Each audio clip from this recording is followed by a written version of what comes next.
Assalamualaikum warahmatullahi wabarakatuh. Waalaikumsalam warahmatullahi wabarakatuh. Bagaimana kabarnya? Baik. Silakan ketua kelas untuk memimpin doa terlebih dahulu. Doa di dalam hati. Mulai. Selesai. Silakan persiapkan alat tulis dan buku materi.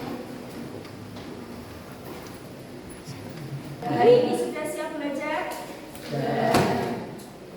Hari ini kita akan belajar tentang apa? Apakah sudah ada yang tahu? Pembangunan perekonomian Indonesia.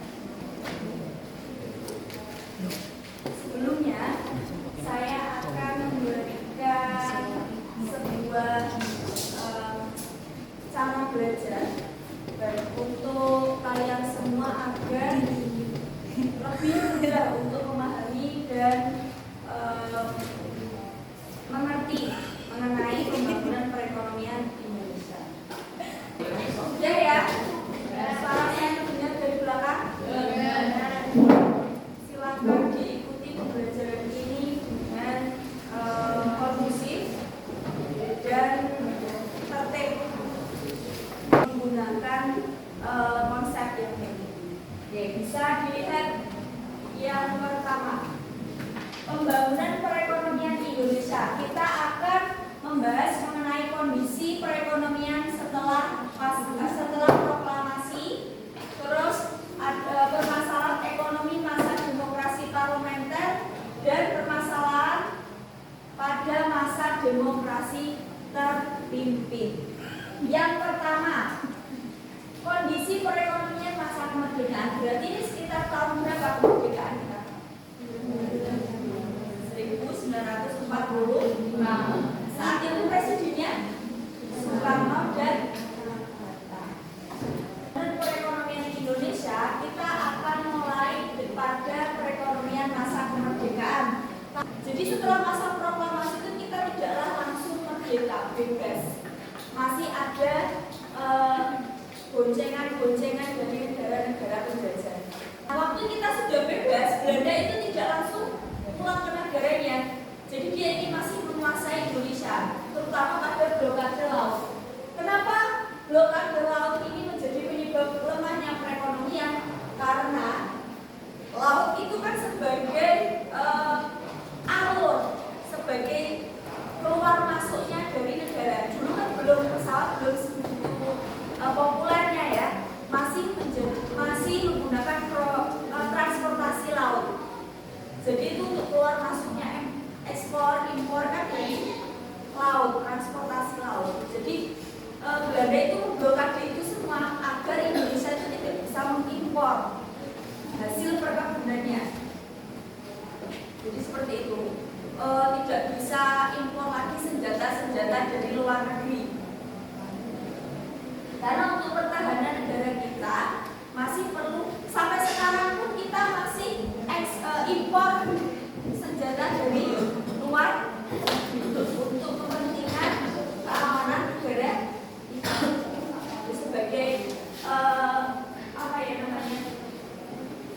pertahanan negara. Selanjutnya ada upaya memperbaiki masalah ekonomi. Ada beberapa upaya yang dilakukan pemerintah Indonesia pada masa proklamasi untuk menanggulangi permasalahan ekonomi. Ada 3. Yang pertama ada apa? Program pinjaman nasional. Jadi program pinjaman nasional itu untuk memberikan, jadi warga negara Indonesia itu malah yang memberikan pinjaman ke negara. Nah, coba dari sini kelihatan tidak masuk akal ya. Warga negara Indonesia punya apa kok sampai bisa meminjamkan pinjaman kepada negara? Logikanya bagaimana? Berarti kondisi negara kita pada saat itu sangat-sangat terpuruk, betul? Jadi tindakan Indonesia itu kira-kira sudah betul apa belum? Kok bisa-bisanya pada saat dia mengalami masalah ekonomi, dia memberikan bantuan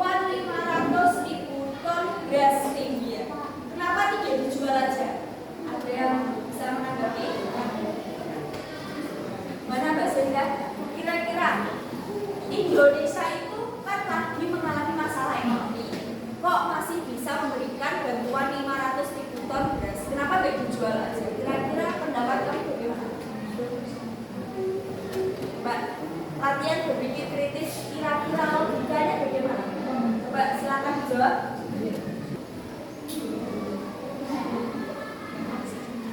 Ada yang tahu? Coba pakai bahasamu sendiri nggak apa-apa. Kenapa? Karena apa?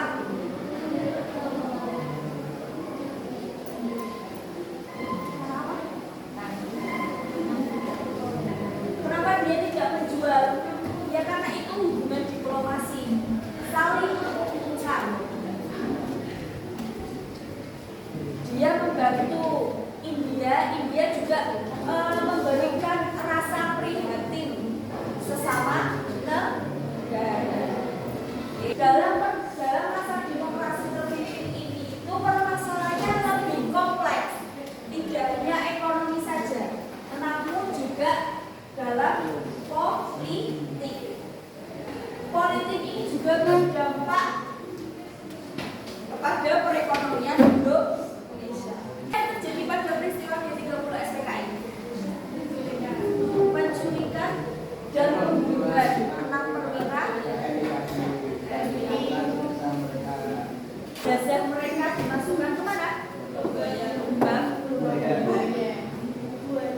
Makanya peristiwa G30 September ini menjadi peristiwa yang sangat ya betul. Ini termasuk hak asasi manusia. Bagaimana manusia bukan binatang ya, manusia bisa diculik, dibunuh, lalu dimasukkan ke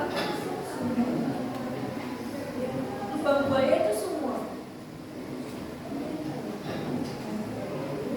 Sangat tidak manusiawi ya, seperti binatang, culik, bunuh dan dimasukkan ke baca negara itu sebutannya untuk negara apa? Untuk negara komunis. Kalau Ordevo untuk yang kapitalis. Ini sebutan dari Presiden Soekarno. Jadi kalau Devo itu jadi pembangunan Monas dan GBK ini ada gambarnya. GBK dan Monas betul. Oke, jadi